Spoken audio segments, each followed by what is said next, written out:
होती है। जिस तरह जगजीत सिंह डल्लेवाल ने ये लाइव कर जानकारी दी है, उससे साफ नज़र आता है कि जगजीत सिंह डल्लेवाल के घर 2 पुलिस के आला अधिकारी पहुँचे हैं, साथ ही साथ पुलिस बल और भी मौजूद है। इसी तरह की कुछ वीडियो खनौरी और शंभू के आसपास रह रहे किसान नेताओं के घरों से भी आ रही हैं, जहाँ पर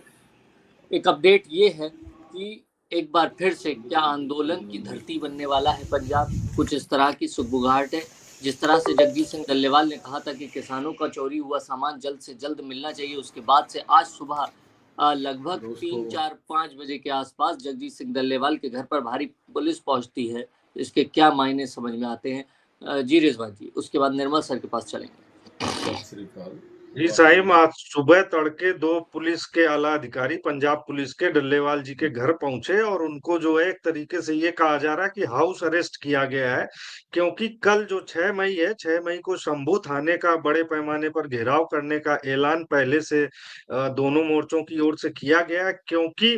जो ट्रैक्टर ट्रॉलियां, फ्रीज, पंखे और जो दूसरा सामान था किसानों का, वो 19 मार्च की घटना में गायब हो गया, चोरी हो गया। उसकी शिकायतें भी दर्ज कराई गई हैं, लेकिन वो जो 19 मार्च को घटना हुई थी उसमें कई नेताओं पर लाठियां बरसाई गई थी, मारपीट करने का आरोप किसान नेताओं ने लगाया है। वहां के जो एक पुलिस के अधिकारी, उनका भी नाम दोनों मोर्चों ने सार्वजनिक किया है और उन पर कार्रवाई करने की मांग की है। उनके खिलाफ ही 6 मई को शंभू थाने का घेराव करने का ऐलान किया गया था, जो कि कल के लिए ड्यू था। उससे पहले ही पंजाब पुलिस के आला अधिकारियों ने डल्लेवाल जी के घर पहुंचकर उनको सूचना दी और ये कहा जा रहा है कि उन्हें हाउस अरेस्ट किया गया। दूसरी तरफ जो सरवन सिंह पंढेर हैं, जो शंभू मोर्चे पर बैठे हुए थे, उनके यहाँ भी पुलिस के आला अधिकारी और प्रशासन की ओर से लोग पहुंचे हुए हैं। इसके साथ साथ साईं, पिछले 10 दिनों से जो किसान नेता शंभू और खनौरी बॉर्डर पर किसान नेता और दोनों मोर्चों के पदाधिकारी आंदोलन में बैठे हुए थे, उनके घरों पर पुलिस की ओर से नोटिस भेजी जा रही, जिसको लेकर के कल शाम को हांसी, जो हरियाणा में है एक जगह, वहां पर भारतीय किसान नौजवान यूनियन की बड़ी बैठक हुई है, जिसमें ये निर्णय लिया गया है कि इसके खिलाफ जो है हरियाणा सरकार और पंजाब सरकार को शिकायती पत्र दिए जाएंगे कि जिस तरीके से किसानों को और कार्यकर्ताओं को नोटिस दे करके परेशान किया जा रहा है, उन पर कई तरीके के चार्जेस लगाए जा रहे हैं, जिन पर दोनों किसान मोर्चे, दोनों संगठन, संयुक्त किसान मोर्चा गैर राजनीतिक और किसान मजदूर मोर्चा ने खासी आपत्ति दर्ज कराई है। लेकिन जो कल का मोर्चा होना था, चूंकि यूपी में जो राकेश टिकैत का 2 दिन पहले जो महापंचायत हुई है, उसको देखते हुए हरियाणा और पंजाब में दोनों जगह अलर्ट जारी किया गया है। खास करके अंबाला, गुरदासपुर, पटियाला और सोनीपत, पानीपत में, इन शहरों में खास करके जो पुलिस और जिला प्रशासन के अधिकारी हैं, उनको सरकार की ओर से निर्देश पहुंचे आज सुबह और कल शाम को। ये अचानक से चीजें बढ़ी है, जिस तरीके से माना जा रहा है, चूंकि प्रशासन को ये खतरा है कि फिर से कहीं शंभू बॉर्डर पर किसान थाने का घेराव करने पहुंचे हजारों की संख्या में और वहीं पर वो तंबू गाड़कर बैठ जाएं, क्योंकि किसान नेताओं ने कहा था कि अगर वहां के जो पुलिस के अधिकारी हैं, जिन पर आरोप लगाया जा रहा है, उनको या तो ट्रांसफर किया जाए या सस्पेंड किया जाए, उन पर कार्रवाई की जाए, और अगर वो कार्रवाई नहीं होती तो पहले कच्चा मोर्चा लगाएंगे शंभू थाने पर, उसके बाद अगर मांग नहीं मानी गई तो पक्का मोर्चा लगा दिया जाएगा। इसको देखते हुए हरियाणा और पंजाब पुलिस काफी सतर्क हो गई है कि फिर से कहीं दोनों सीमाओं पर किसान अपने तंबू गाड़ करके, अस्थायी टेंट लगा करके न बैठ जाएं। इसको देखते हुए ये कार्रवाई की जा रही है और डल्लेवाल जी इसी वजह से लाइव में भी आकर के बोल गए और अभिमन्यु कुहाड़ समेत दूसरे बड़े कई नेताओं ने जो है किसान नेताओं से और अपने कार्यकर्ताओं से अपील की है कि जल्द ही इस पर जो है प्रशासन से बातचीत की जाएगी। इसके अलावा बड़ा अपडेट साइम ये है कि मई के लास्ट वीक में तय किया गया कि बड़ी किसान महापंचायत हरियाणा के पानीपत और सोनीपत जगहों पर होगी। इन दोनों में से एक जगह का सिलेक्शन किया जाएगा, उसकी जानकारी बाद में दोनों मोर्चों की ओर से जारी की जाएगी। तो ये अब तक का बड़ा अपडेट है साइम, क्योंकि मंडियों में जो गेहूं पड़ा हुआ था, वो उसका काफी बिक्री किसानों की ओर से हो गई। हालांकि उठान अभी मंडियों में चल रहा है, देरी से उठान हो रहा है, उसको लेकर के किसान सशंकित है, क्योंकि जब तक उठान नहीं हो जाता है, किसानों के बैंक में पैसा नहीं पहुंचने वाला है। तो थोड़ा सा किसान अभी जो है इन चीजों में भी व्यस्त है और उस व्यस्तता को देखते हुए बड़े नेताओं को फिर से जो है नोटिस और उनके आला अधिकारी पहुंच रहे हैं साइन। जी, निर्मल जी, एक बार फिर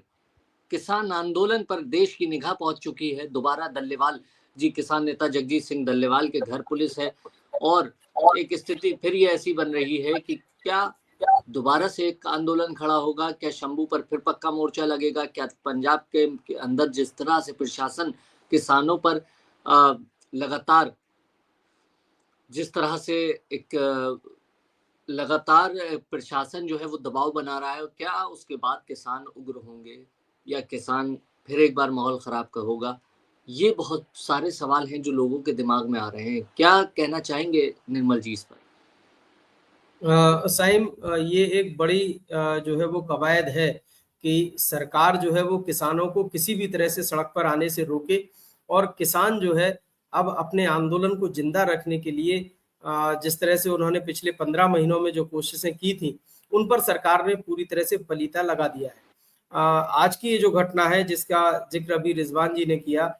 उसमें एसपी सुपरिंटेंडेंट ऑफ पुलिस जो फरीदकोट जिला, चूंकि ये लगता है पंजाब का, जहां शंभू थाने का घेराव किया जाना है कल 6 तारीख को, तो उसके जो एसपी है मनविंदर बीर सिंह और डीएसपी जो है वो त्रिलोचन सिंह, ये दोनों अधिकारी जो है सरदार जगजीत सिंह डल्लेवाल के साथ में उस वीडियो में दिख रहे हैं, और इनको हाउस अरेस्ट जो है वो किया गया है। ये ऑफिशियली इस तरह की बात अभी पुलिस की तरफ से तो नहीं की गई है, लेकिन इसको जो है स्थानीय मीडिया के माध्यम से जो है वो हम तक पहुंचाया जा रहा है। और इस बारे में अगर हम कहें कि ये कार्रवाई क्यों की गई, तो साफ है कि कल का जो आंदोलन है, जो धरना है शंभू बॉर्डर पर, शंभू थाने का घेराव करने का जो एक आंदोलन किया जाना है, उसको रोकने के लिए, तो इससे हम समझ सकते हैं कि सरकार या प्रशासन अब किसी भी तरह से किसानों को सड़क पर नहीं आने देना चाहता है, ये उसने तय कर लिया है। क्योंकि 24 घंटे पहले किसान नेताओं को उनके घरों में नजरबंद किया जाना, ये साफ तौर पर यही दर्शाता है कि अब किसान किसी भी तरह से सड़कों पर ना उतर पाए, और कम से कम पंजाब इस आंदोलन का एक स्थल ना बने, इसको लेकर सरकार पूरी तरह से लगी हुई है। और अब चूंकि जिस तरह से ये आंदोलन पिछले 15 महीने चला था, उसमें पंजाब सरकार ही थी जिसने ये सपोर्ट किया था। अगर वो उस समय भी हरियाणा सरकार की तरह से जगह मुहैया ना कराती, किसानों के प्रति नरम रुख ना अपनाती, यानी ये जो किसान आंदोलन कर रहे थे इनके प्रति अगर पंजाब सरकार का रुख नरम ना होता, तो भी आज जो स्थिति हम देख रहे हैं लगभग वही स्थिति तब होती। लेकिन चूंकि सरकार का रवैया बदला है, सरकार का नजरिया बदला है, इसलिए जो है ये हालात बदले हैं। और अब केंद्र सरकार के तरह ही, यानी जो भी भारतीय जनता पार्टी की जो सरकारें हैं, चाहे वो केंद्र की हो या राज्य की सरकारें हैं, उन्हीं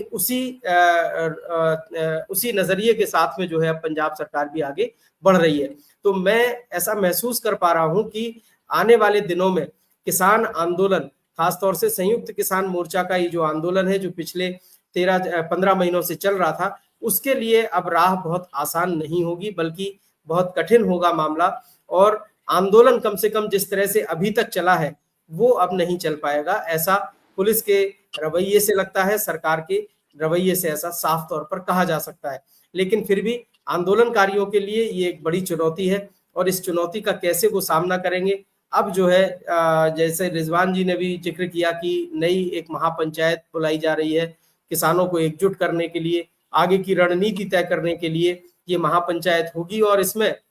ये तय किया जाएगा कि आखिरकार ये जो इतने लंबे समय तक आंदोलन चला है, इसको कैसे सस्टेन रखा जाए, कैसे इसको आगे बढ़ाया जाए, इस पर विचार होगा। लेकिन मुझे ऐसा लगता है कि अब विकल्प और रास्ते बहुत सीमित बचे हैं किसान आंदोलनकारियों के लिए। साईं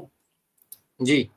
तो निर्मल जी, जिस तरह से आप ये बता रहे हैं, अगर हम उसी बात को पूरा माने, तो क्या फिर एक बार इसी तरह का एक आंदोलन, जो बड़ा आंदोलन अभी हाल ही में हमने देखा, क्या वही आंदोलन